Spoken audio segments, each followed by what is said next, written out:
ఓం శక్తి భక్తి ఛానల్కు స్వాగతం సుస్వాగతం। ఈరోజు వీడియోలో నృసింహస్వామి వారి వాహన సేవలను వీక్షిద్దామండి। ఇది సార్వభౌమ వాహనం అండి। ఇవన్నీ కూడా కొత్తగా తయారు చేయించారండి। సింహాసనం సార్వభౌమ వాహనం ఇది మనం చూడబోయేది సూర్యుడి యొక్క వాహనం అండి।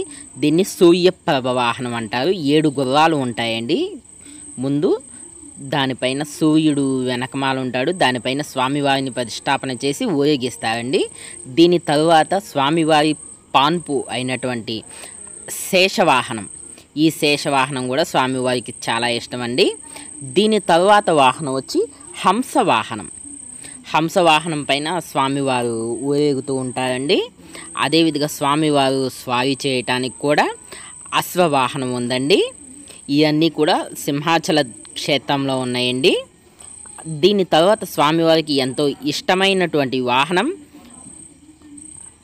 స్వామివారి అసలు సిసలైన భక్తుడు గరుడ వాహనం అండి।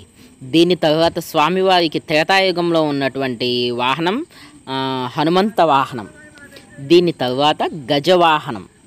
దాంతోపాటుగా స్వామివారి సింహస్వరూపుడు కాబట్టి స్వామివారికి అండి సింహవాహనం కూడా స్వామివారికి ఎంతో ఇష్టమైనటువంటి వాహనం।